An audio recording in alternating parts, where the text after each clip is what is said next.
Colette, la moufette parfumeuse, une histoire de Catherine Ouellette. Colette la moufette est persuadée d'avoir le nez le plus fin de tout le règne animal.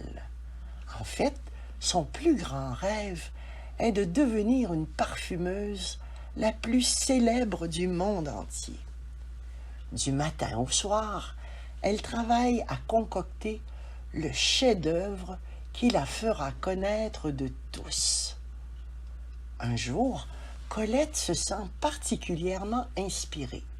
Dans une grande marmite, elle mélange de l'eau des marais, de vieilles feuilles mortes, des champignons vénéneux et des morceaux d'un tronc d'arbre en décomposition.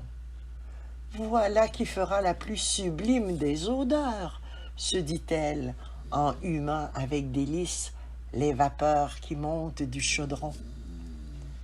Chaque fois que Colette fait mijoter une mixture, la puanteur qui s'échappe de sa maison fait fuir au loin toutes les bêtes de la forêt. Aujourd'hui ne fait pas exception. Aussitôt que la senteur se répand, tous les animaux des environs prennent leurs pattes à leur cou. « Sauvez-vous, ça pue !» entend-on de tous côtés. Une fois qu'elle a terminé son parfum, Colette s'installe sur le bord du sentier avec lui. « C'est sûr, tous mes voisins voudront m'en acheter, » se réjouit la moufette. Mais personne ne vient. La journée passe et le sentier reste désert. « Pourquoi mes parfums n'ont-ils aucun succès ?» se lamente-t-elle.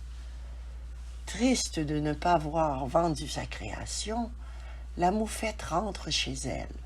Son ami Régis vient alors lui rendre visite. Ce vieux hibou sage est le seul à ne pas avoir fui l'horrible odeur, car il n'a pas le nez très développé. Alors que Colette lui explique son problème, Régis a soudain une idée. Durant la nuit, le hibou s'introduit secrètement par la cheminée de la maison de son ami. « Pouaf! C'est infect !» grimace Régis en s'approchant de l'atelier de parfumerie. Dans ses serres, il transporte de la lavande des bois, du muguet et des petits fruits sauvages. Il laisse tout tomber dans la marmite et remue en se félicitant de son idée de génie. Puis il repart sans faire de bruit.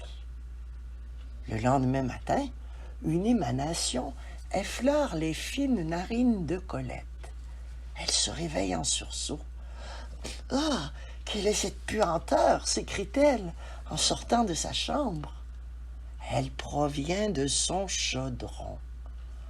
La moufette n'a jamais rien senti d'aussi dégoûtant.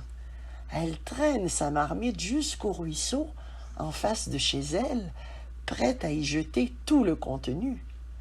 Mais tout à coup, les animaux de la forêt surgissent, attirés par l'odeur. « D'où vient cette charmante fragrance ?» s'interroge Marcel, le renard envoûté.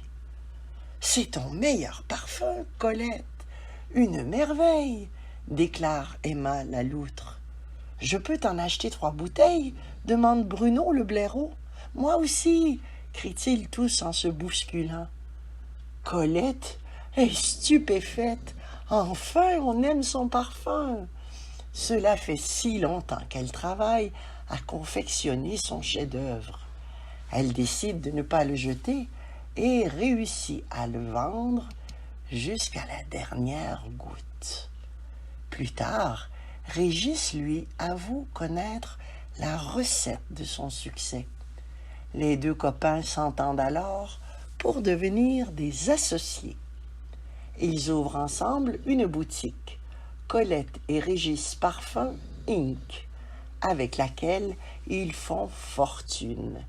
Des animaux viennent même de très loin pour leur acheter des flacons de leur extraordinaire création. Colette est très heureuse d'avoir accompli son rêve, celui de devenir une parfumeuse réputée. Une seule chose l'embête, elle n'est toujours pas capable de supporter l'odeur de son parfum. Depuis ce jour, la moufette porte donc une pincette sur son nez pour ne plus faire souffrir ses pauvres narines.